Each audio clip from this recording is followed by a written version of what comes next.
Most people who try a side hustle do so after watching a video or reading something that made it sound inevitable. Start small, build momentum, earn on the side while your day job covers the bills.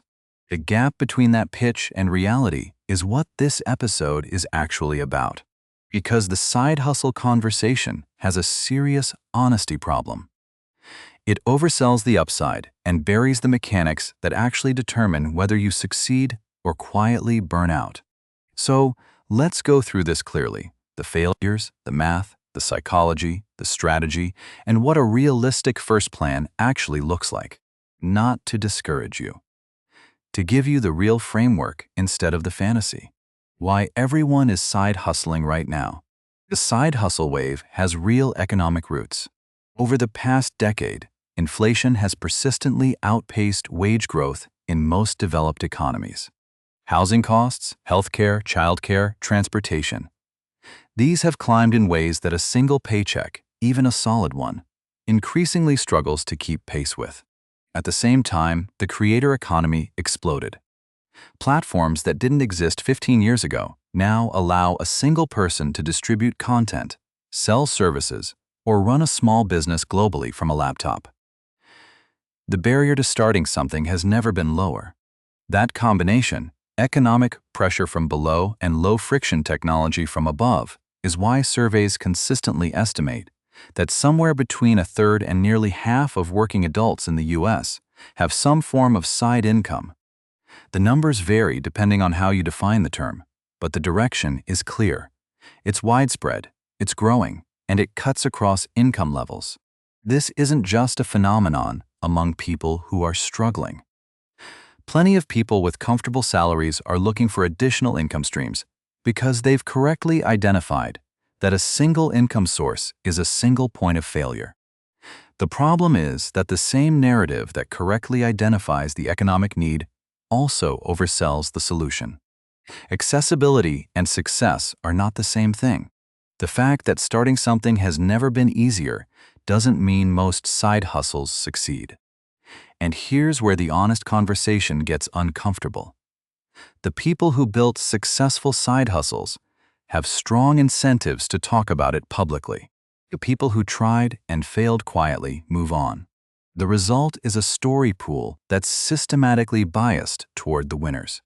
What you're not hearing is the larger population of people who spent 6 months or a year building something, earned less than minimum wage after taxes, and concluded they just weren't cut out for it. Most of them were cut out for it. They simply weren't given accurate information before they started. This episode is about what they weren't told. Not to make you cynical about side income.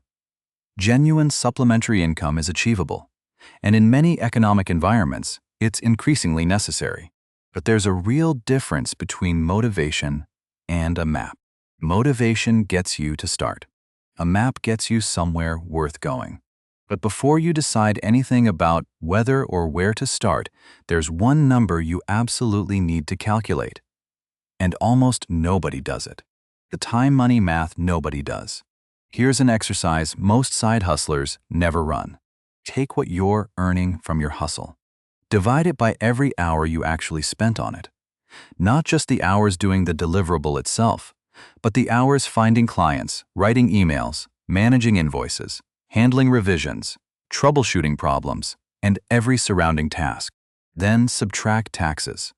Self-employment income is taxed differently from a salaried paycheck, and in most countries, that difference is significant.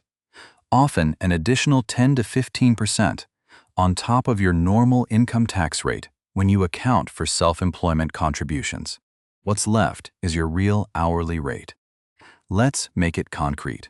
A freelance graphic designer charges $50 per logo. Each logo takes about 4 hours to design.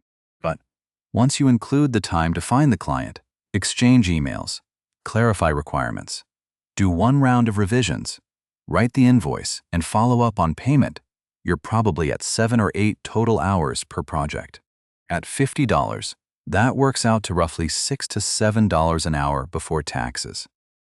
After a 30% effective tax rate on self-employment earnings, you might be netting around $4 to $5 per hour of actual effort.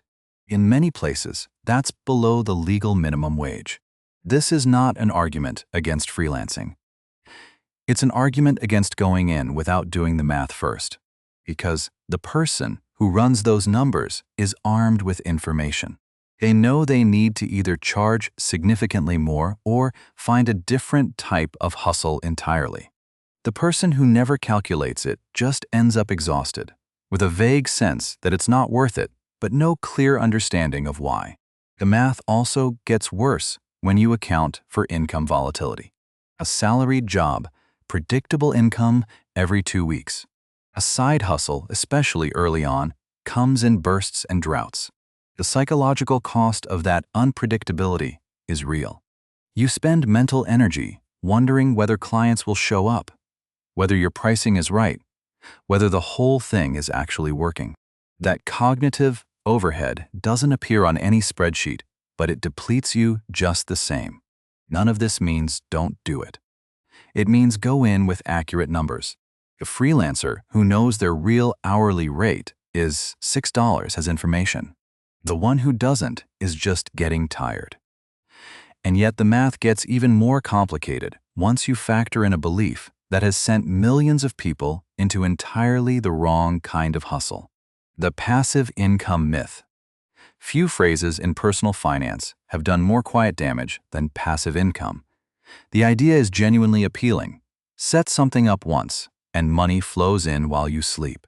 Rental properties, YouTube channels, online courses, digital products. The reality is more complicated, and understanding the gap between the marketing version and the actual mechanics matters a great deal before you build your plans around it. Here's the honest framing. There is no income without work. What actually exists is income where the work is front-loaded rather than spread out over time.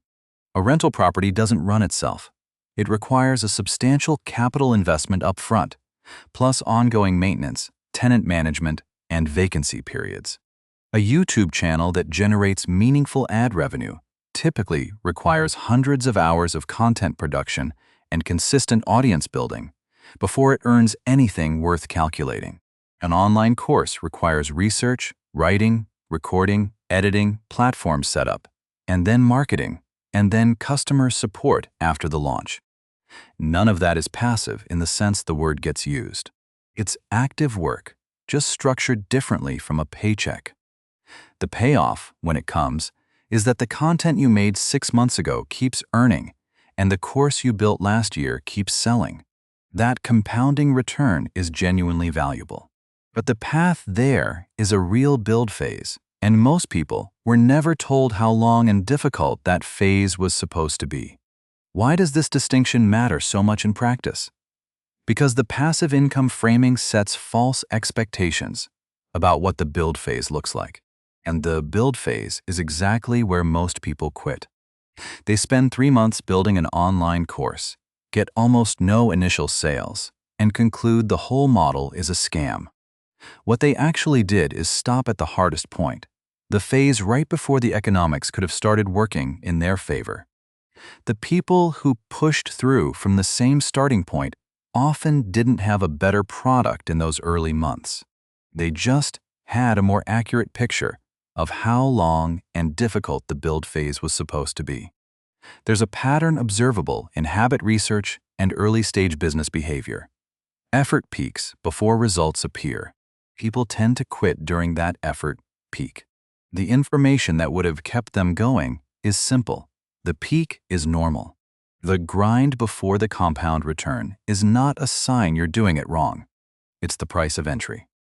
So before you pursue any form of so-called passive income, ask honestly what the active phase actually costs in time, money, and skills before this generates anything meaningful. If your honest answer is acceptable, proceed. If it reveals you were banking on a shortcut that doesn't exist, recalibrate now rather than 9 months from now.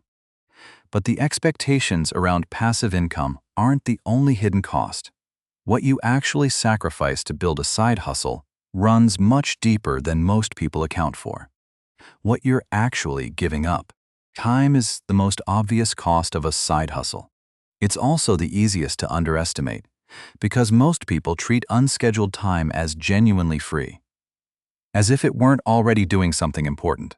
But rest is not wasted time. Sleep, recovery, social connection, exercise, the ability to decompress after a demanding day, these aren't indulgences. They're inputs. They determine your baseline cognitive performance, your physical health, your resilience, and your capacity for sustained good work. When you add a significant side hustle to an already full working life, something has to give. And what tends to give first is the things people treat as optional: the gym, that extra hour evenings with a partner or children, the weekend morning that used to feel genuinely restoring. Each sacrifice individually seems minor. Together, over months, they quietly erode a baseline of well-being that eventually affects everything, including the quality of your work on the hustle itself. Research into how multiple job holders allocate their time paints a picture worth sitting with. People who hold more than one job consistently report less sleep, less leisure time, and less time spent on health-related activities than those working a single job. The side hustle doesn't float on top of an otherwise unchanged life. It displaces something real. The opportunity cost also extends to cognitive bandwidth. Your best focused thinking, the kind that solves hard problems and generates creative ideas, is finite. For most people, it's sharpest in the first few hours of the morning, before decisions and meetings have depleted it. If your main job is demanding, it's likely consuming most of that peak capacity. The hours available for a side hustle are often the lower quality hours. That doesn't make a side hustle impossible, but it does shape which types of hustle are actually realistic for you. This is not a case against side hustles. It's a case for strategic honesty. The people who sustain a side hustle over years without burning out aren't the ones who hustle harder or sleep less. They're the ones who made an honest inventory of what it would actually cost them and chose accordingly. They picked something that fits their real schedule, protected their minimum non-negotiable recovery time, and chose a hustle type that didn't require their best cognitive hours. Here's what changes the entire picture, though. Even when a side hustle fails on the revenue side, it's often building something that doesn't show up on any spreadsheet. What even failed hustles build? Here's the reframe that changes how most people think about side hustle failure. The hustles that didn't make it, the Etsy shop that stalled, the freelance service that attracted 2 clients and then faded, the blog that peaked at 100 readers. These are not necessarily wasted time. They are often some of the most concentrated, skill-building experiences available outside of formal training. Think about what running a side hustle, even a failing one, actually teaches you. You learn how to price something. You learn how to write a pitch and whether it converts. You learn how to manage a client relationship, how to deliver under pressure, how to set expectations, how to handle a rejection without falling apart. If you built anything at all, a website, a product, a portfolio, you developed product thinking, copywriting ability, or some form of technical competence. If you tried to market it, even badly, you learned something real about how attention and distribution work in practice. These are genuine, transferable skills, and they show up in tangible ways. Someone who ran a small creative services business for a year, even if it generated minimal revenue, typically comes out the other side with stronger client communication, a tangible portfolio, and demonstrated ability to initiate and complete independent work. In a job interview, that matters. In the freelance market, it matters even more. There's also what economists call signaling value. When 2 candidates are close in technical skill, the one who has started or operated something independently tends to stand out. It signals initiative, comfort with uncertainty, and a capacity for self-direction that's genuinely difficult to demonstrate through credentials alone. The practical takeaway: don't measure a side hustle's success only by revenue, especially in the first year. Ask instead what skills you're building, what proof you're creating, What reputation or relationships you're developing in the niche. If those answers are strong, the hustle is working even when the revenue isn't yet. The problem is, all of that accumulated value only materializes if you don't walk into the one strategic mistake that kills more side hustles before they ever have a fair chance to prove themselves. Validate before you build. The single most common strategic error in the side hustle world is spending months building something before finding out whether anyone will actually pay for it. It follows a recognizable pattern. Someone has an idea, an online course, a product, a service. The idea feels right. They can picture it clearly. So they spend 2 or 3 months building, writing the content, recording the videos, designing the packaging, setting up the systems. They launch. And then nothing or close to nothing. The painful part isn't just the lack of revenue. It's that all that time and effort went into something the market was never asked to confirm it wanted. The fix is disarmingly simple. Find someone willing to pay before you build anything. Pre-sell. Send a direct message to 10 potential customers describing the problem you solve and the price you're charging, and see who responds. Put up a bare-bones landing page with a purchase option and run a small test. Do proper customer conversations and not "would you use this?" because people say yes to be polite. Instead, use the approach Rob Fitzpatrick describes in his book The Mom Test, which is built on asking about actual behavior and actual problems rather than pitching your idea and asking people to validate it. This is also the core principle of Eric Ries's The Lean Startup. Validate demand before investing in supply. Build the minimum version that tests whether someone will actually exchange money for your solution. If 5 people pay $100 for a course that doesn't exist yet, you've confirmed the idea is real. Now build it. If nobody responds to your outreach, you've saved months of misdirected effort and learned something genuinely valuable about the market. The emotional resistance to this approach is real. It feels presumptuous to charge before the thing is finished. It feels uncomfortable to put something unpolished in front of people. That discomfort is not a signal to stop. It's the exact friction most people avoid, and avoiding it is one of the main reasons most side hustles fail. Validating the idea is only the entry point. Once you're in, not all income is worth building in the same way. Hustle types that compound versus hamster wheel income. There's a distinction most people don't arrive at until they've been running a side hustle for a year or more, by which point it would have been genuinely useful to know up front. The difference between income that resets every time and income that accumulates. Hamster wheel income resets. You drive a rideshare shift, you get paid for that shift. You stop driving, the income stops. You take on a one-off freelance project, you earn the fee. When the project ends, the income ends. There's nothing wrong with this type of income.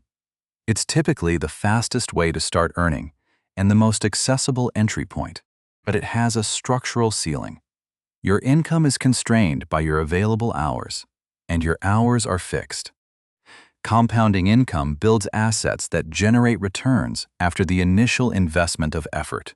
An audience, on a podcast, a newsletter, a YouTube channel, can be monetized in multiple ways and keeps growing even when you're not actively working on it.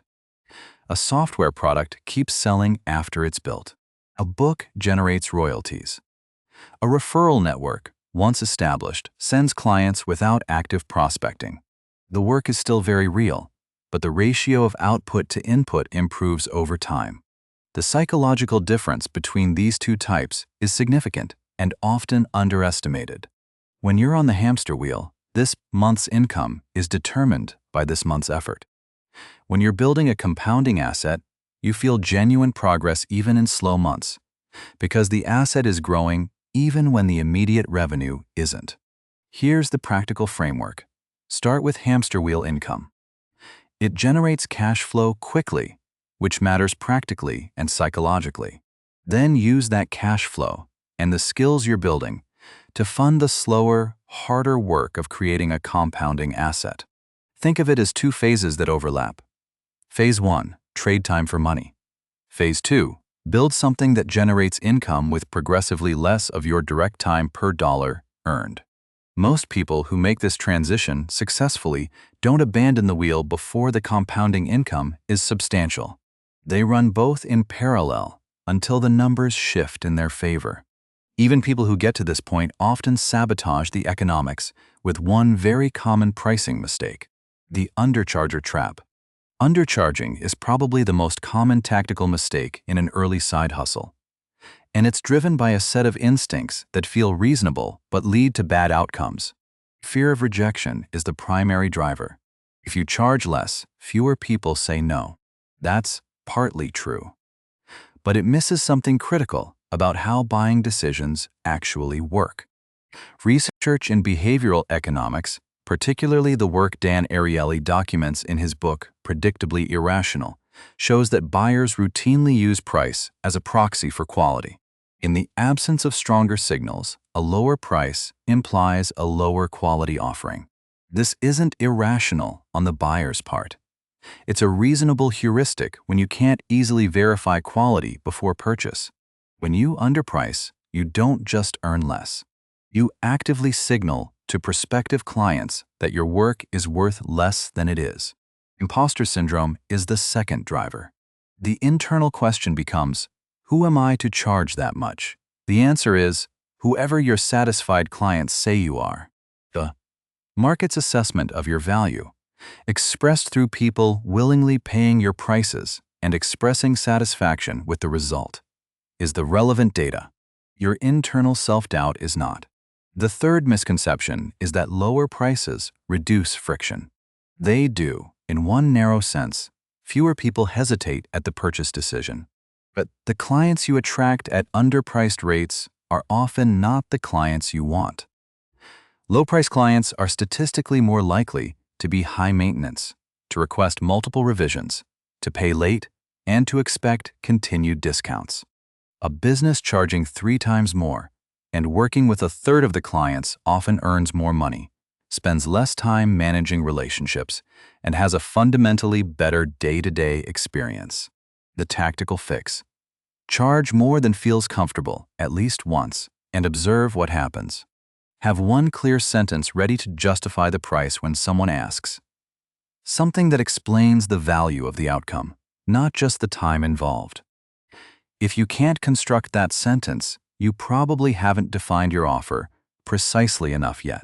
The harder question, and the one most people avoid because the answer is uncomfortable, is when the right move is to walk away from a hustle entirely. When to kill your hustle. Knowing when to quit a side hustle that isn't working is at least as important as knowing how to start one. And it's something the hustle culture conversation almost never addresses, honestly, because quitting carries a stigma that makes smart strategic exits invisible. The psychological trap is the sunk cost fallacy, which Daniel Kahneman examines in detail in his book Thinking, Fast and Slow.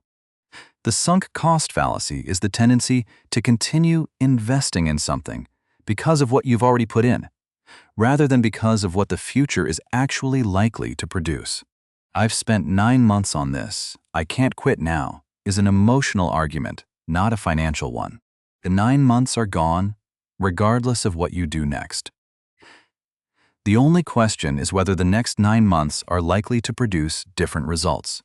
A practical heuristic: if you've been operating for 12 or more months with no meaningful revenue or genuine traction, and you've already tried 2 or 3 real pivots, changing the offer, the audience, the pricing, or the channel, the probability that more time alone changes the outcome is low. It might change if you approach things completely differently, essentially treating it as a new venture with new assumptions, but continuing down the same path with the same mechanics and expecting different results is not persistence. It's hope wearing a work ethic. Quitting cleanly is not the opposite of success. It is half of the strategic skill set. The ability to recognize a dead end and exit without drama and without carrying a failing project as an ongoing psychological weight is genuinely valuable. Do a postmortem before you close anything down. Spend an hour writing what you tried, what the market told you, what you do differently, and what skills and proof you built. That document is worth real money in future ventures. The learning doesn't disappear when the hustle does.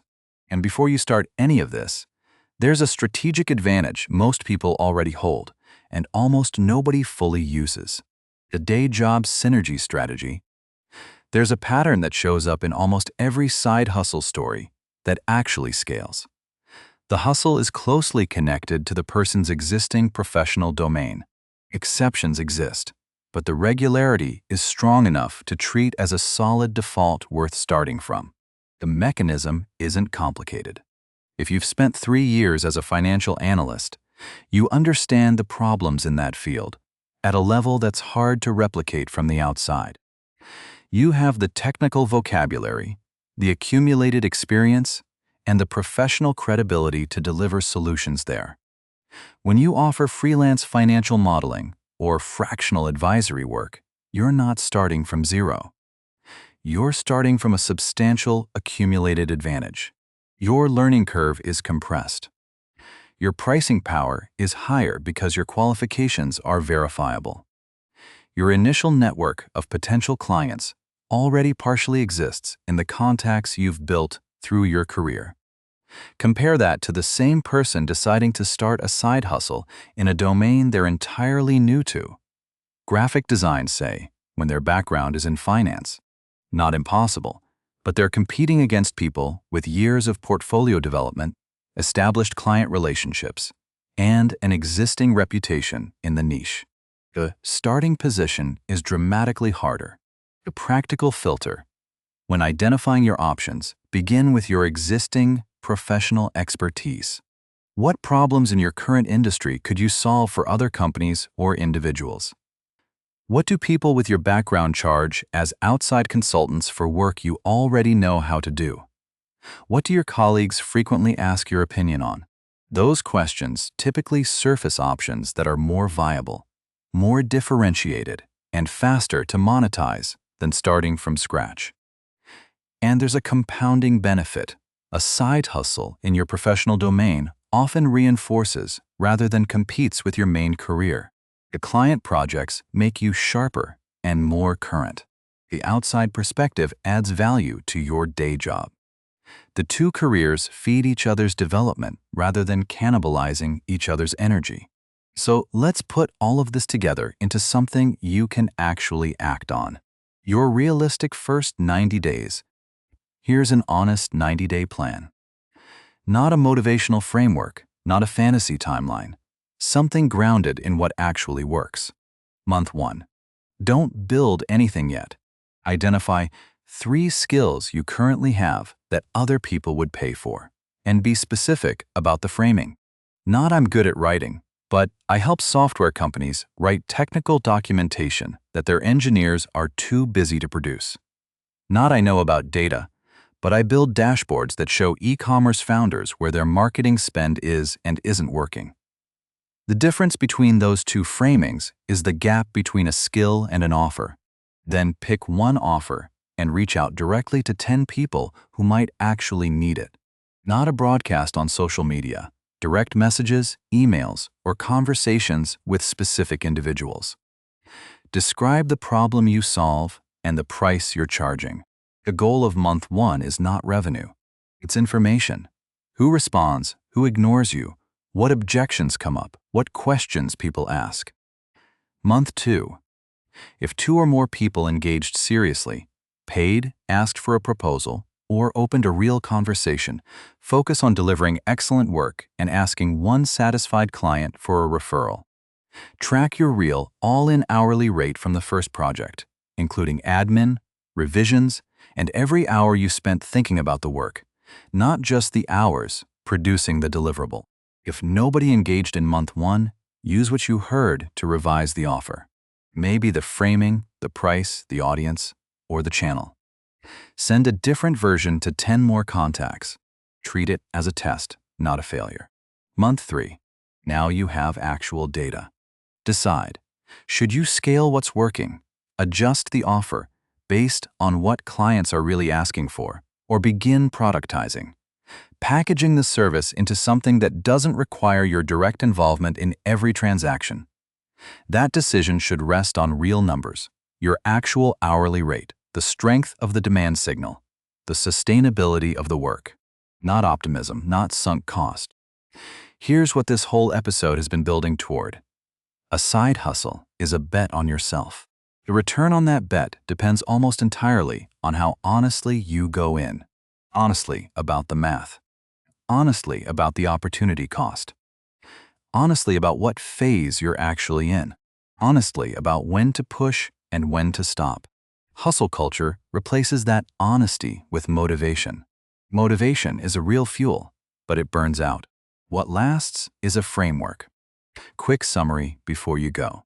We opened with why the side hustle wave is real: inflation, stagnant wages, and the low-friction creator economy. And why the success stories you hear are systematically biased toward the winners. We ran the time-money math most hustlers never calculate, including taxes and all-in hours, and saw how a $50 project can net you less than minimum wage. We took apart the passive income myth and replaced it with the honest picture of front-loaded work and compound returns, with no shortcuts through the build phase. We calculated what a side hustle actually costs beyond hours: the sleep displaced, the recovery time, the mental bandwidth, the relationships that get less of you. We reframed what even failed hustles build: real skills, proof of initiative, and transferable reputation that shows up in your next move. We covered the single biggest strategy mistake: building before validating, and why pre-selling is almost always the smarter path. We mapped the two categories of side income: hamster wheel and compounding assets, and how to use the first to fund the second.